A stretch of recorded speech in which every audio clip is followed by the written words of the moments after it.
น้ำบ่มีน้ำแช่เลยโอ้ถูกเบิ้งเสียให้ลายมันทำลายนี่ผมมันน้อยท่านผู้ชมนั่นจังเลยมีวิธีการได้เลยบ่เนาะมีวิธีการได้เลยบ่ที่ว่ากำจัดนู่นนะเบิ้งโทษจะเป็นบอลก็สุขสบายดีท่านผู้ชมถือว่ามื้อนี้ก็ สองสบายดีบรรเทาเนาะอำคาสุรินทร์ทองก็จะพาท่านผู้ชมมารับชมเกี่ยวกับการมา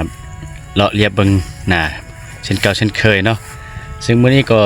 สิได้มาตัดหยุกตัดหญ้ากันตืมเนาะแต่ตอนนี้ก็ไปเอาน้ำเข้านาเนาะเอาน้ำพูดแหละมาแต่ห้องเมืองใหญ่พูดเลยเนาะมาเข้านาเนาะตอนนี้ก็มาเบิ่งนาโอ้ถือว่านู่นเนาะได้ทำลายเขาเนาะได้กินเขาเนาะถือว่าอันตรายถือว่าเสียหายหลายเติบเนาะอยู่กลางท้องนาเพราะอยู่ในไร่นาเนาะสิพาท่านผู้ชมไปเบิ่งเนาะติดตามเบิ่งนำกันเนาะเป็นจังได๋ก็อย่าลืมกดไลค์กดแชร์เนาะกด Subscribe เนาะให้ช่องข้าพเจ้าได้เนาะเพื่อเป็นกำลังใจในการเฮ็ดคลิปต่อไปเนาะเป็นจากนั้นจะพาท่านผู้ชมไปเบิ่งเนาะว่าผลเสียหายของการทำลายข้าวเนาะนั่นก็คือนู่เนาะนู่มากัดกบข้าวเนาะถือว่าเสียหายหลายเติบเนาะเป็นจะได้นั้นเฮาไปเบิ่งกันเลยเนาะนี่ก็ท่านเสมอตอนนี้ก็สิมาตัดหยุกตัดหญ้าแหละแต่มาพอมาเรียบเบิ่งหน้าก็จะเห็นนู่เนาะเบิ่งมันกัดกบข้าวแล้วท่านผู้ชมโอ้เดี๋ยวเบิ่งมันกัดกบข้าวนะเบิ่งเต็มไปหมดเลยพุ่นอยู่ในพุ่นเต็มเบิ่งแค่นี้เพื่อมันกัดหมดเลยเบิ่งนี่กัดกินข้าวอ่อนๆเนาะเบิ่งเต็มไปหมดเลยพุ่นบักลายจะได้จากนี้เนาะสิได้เอาน้ำเข้าแล้วเนาะเพราะว่าตอนนี้น้ำก็แห้งเด้จะเป็นต้องได้เอาน้ำเข้าเพื่อว่าบ่ให้มันเข้ามาเบิ่งมันกัดกินข้าวอ่อนๆอยู่ในหันหมดนี่เสียหายหลายเติบนี่โอ้โทษพุ่นไปไหนพุ่นก็เต็มเลยน้ำบ่มีน้ำแช่เลยโอ้โทษเบิ่งเสียหายหลายมันทำลายนี่ผมมันน้อยท่านผู้ชมนั่นจังเลย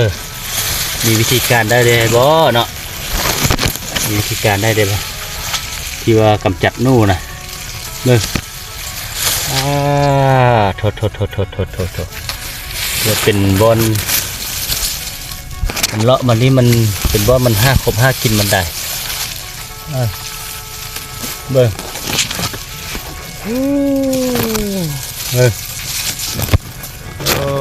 โทษท่านผู้ชมพุ่นไปไหนพุ่นก็ถือกัดมดแหงเข้าไปแหงไล่ตายเขาก็กำลังทอกได้ท่านผู้ชมนึงเขาก็กำลังทอกเนาะกำลังทอกกำลังมานกำลังทอกพุ่นถือว่าให้นี่กำลังทอกอยู่ได้แต่ว่าทึกพวกศัตรูมาทำลายมากัดกินเนาะโอ้นมีวิธีการได้เนาะมีวิธีการได้บ่เนาะท่านผู้ชมถ้าได้เนาะหากว่าได้เห็นแล้วก็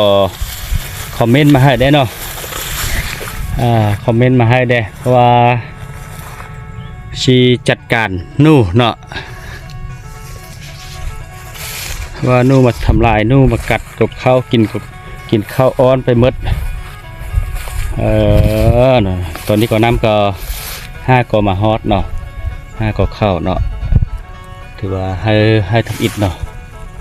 น้ำ5 ก็มาฮอตถือว่ายังทันไล่ลงเถื่อ5 ก็มาฮอตเอาน้ำมาเนาะ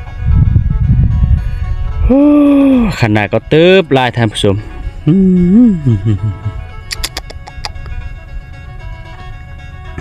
ถือว่าเป็นจังได้พาไปเบิ่งอันศัตรูพืชเนาะทำลายต้นข้าวเนาะกัดกกข้าวกินข้าวไปหมดแล้วเนาะถือว่ามีวิธีการเนี่ยได้เนาะที่ว่าจะมีการแนะนำเพื่อว่าป้องกันบ่ให้มันเข้ามาทำลายต้นข้าวเติมเนาะมีวิธีการได้ก็ช่วยแนะนำเด้อหากว่าท่านได้เบิ่งคลิปนี้เนาะได้เบิ่งคลิปนี้ติดตามเบิ่งช่องข้าพเจ้าสบายดีบ้านเฮาเนาะแล้วก็หากว่าได้รู้ได้เห็นแล้วก็ช่วยคอมเมนต์มาให้ผู้ค้าได้เนาะข้าพเจ้าก็จะได้นำเอาวิธีการนั้นเนาะไปนำใช้เพื่อว่าป้องกันหนูบ่ให้มากินข้าวนาเนาะก็ได้เดี๋ยวนี้สิพาท่านผู้ชมไปเรียบเบิ่งหน้าเต็มเนาะจากนั้นก็สิได้ไปตัดหญ้าขนาดเนาะอาทิตย์แล้วฮะเนาะถือว่ามาตัดแล้วก็ยังบ่ทันแล้วเถื่ออย่างอีก2จุดเนาะสิพาท่านผู้ชมไปเลาะเรียบเบิ่งเต็มเนาะเป็นแนวนั้นท่านผู้ชมติดตามต่อไปเต็มเนาะ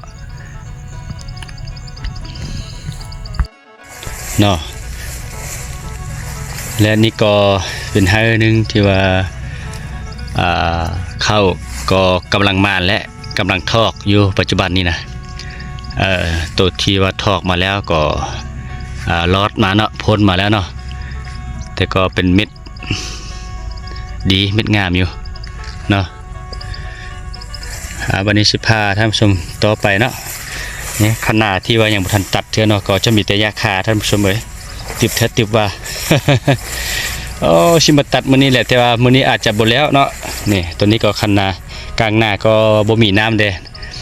หน้าก็แห้งไปหมดเนาะบ่ได้ที่ว่าบ่มีน้ำนูก็เข้ามาทำลายกัดกกข้าวไปหมดเนาะเนาะตัวนี้ก็กำลังหมานแล้วก็กำลังทอกก็มีเนาะท่านผู้ชมทงนากว้างเนาะเขี้ยวงามดีเนาะ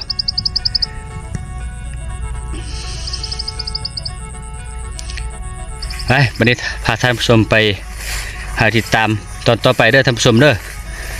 ติดตามคลิปข้าพเจ้าเด้อแล้วก็อย่าลืม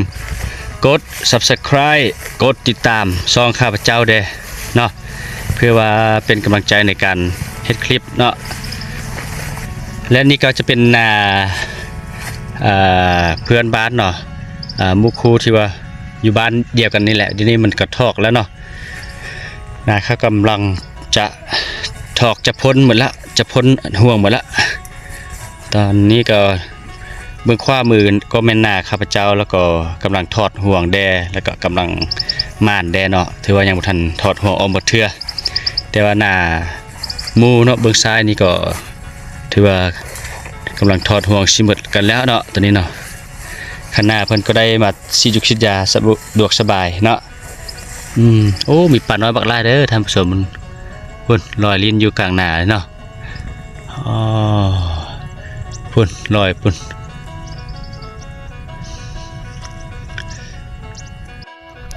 และนี่ก็จะเป็นให้ที่ว่าใกล้กับชลประทานของเมืองเนาะที่ว่ากำลังน้ำกำลังไล่เข้าเนาะตัวนี้ที่ว่าตัดให้นี้ก่อนเนาะให้ปากเมืองเนาะตัวนี้เนาะตอนนี้ก็น้ำกำลังไล่เข้าเนาะถือว่านำไล่พอสมควรมื้อนี้นะถือว่าเป็นการมาเฝ้าเอาน้ำเนาะมื้อนี้เนาะทางหน้าพ้นก็จะแม่ตูบส่วนมากระทันเนาะถือว่าส่วนมากระทันก็ยังตัดบ่ทันแล้วกันเถื่อเนาะภาษาไทยเขาเอิ้นว่ามักพุทราเนาะพุทราเนาะมากระทันเนาะภาษาลาวเอิ้นว่ามากระทันเนาะไทยเอิ้นว่าพุทราเนาะให้นี้เนาะที่ว่าตัดแล้วเนาะตัวนี้จะเป็นให้ที่ว่าตัดแล้วเนาะปากเมืองเนาะแล้วเนาะสำเร็จกันแล้วรอบมานี้ก็จะเป็นเที่ยงนาบนที่ว่าพักเสาเมื่อกี้เนาะตัวนี้ก็เป็นขนาดเป็นคันแค่ชลประทานของเมืองเนาะตอนนี้น้ำก็เต็มแล้วด้วยท่านผู้ชมเฮานี้เนาะน้ำเต็มกันแล้วซึ่งตัดจอดเรียบร้อยแล้วเนาะจอดรอบแล้วเนาะตอนนี้ก็น้ำไหลเข้ามาเต็มกันแล้วเนาะจะไปทางนี้เนาะ เหยียบเบิ่งเนาะขนาดโอ้โถ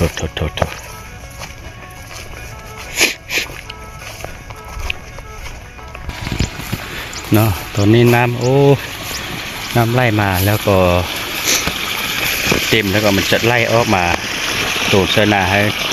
นี้เนาะแล้วก็จะไล่ไปพุ่นเนาะบอนที่ว่าข้าพเจ้ากำลังเอาน้ำเข้าไปเนาะจะไปเบิ่งทางมันไล่เข้ากันแล้วบ่เนาะอันนั้นเนาะท่านผู้ชมตอนนี้น้ำถือว่าเตรียมหานี้แล้วเนาะถือว่ากำลังไล่ออกมาไล่เข้าสู่หน้าข้าพเจ้าเนาะตอนนี้เป็นฟอร์ดอยู่นี่เนาะโอ้ถือว่าเป็นมันมีอนาทออยู่แต่ว่าทึกปูเจาะเนาะปูเจาะก็เลยเป็นหูใหญ่รอดไปเนาะ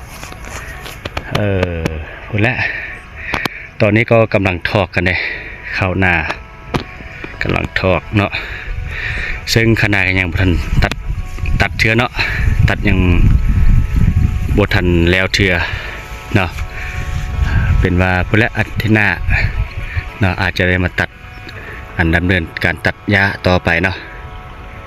เอาละท่านผู้ชมปัจจุบันนี้ข้าพเจ้าก็อยู่ที่กลางนาเหมือนเดิมเนาะตอนนี้ก็ประมาณ12 โมงกว่ากันแล้วเนาะอากาศก็ท้องฟ้าก็ร้อนอบอ้าวพอสมควรเนาะถึงตอนนี้ก็อยู่กลางนาเพลนเนาะอากาศอยู่ท่ามกลางแดดไปแล้วเนาะร้อนๆเพลนเนาะ360 องศาจอดรอบเลยเนาะมาฮอดนี่ก็ในการตัดยกตัดหญ้าในการเลาะเลียบเบื้องนาเนาะเอาน้ำเข้านาก็เป็นการสำเร็จแล้วเนาะแต่ก็สิได้มาฮอดนี้ก็ฝากถึงเนาะท่านผู้ชมที่ติดตามรับชมช่องข้าพเจ้าอยู่ตอนนี้ก็ขอให้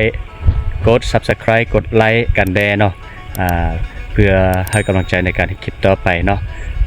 ซึ่งมาฮอดนี้เนาะข้าพเจ้าเนาะสบายดีบ้านเฮาก็สิได้อำลาพระจากท่านผู้ชมไปเพียงสำนี้ก่อนโอกาสหน้าพบกันใหม่บ๊ายบาย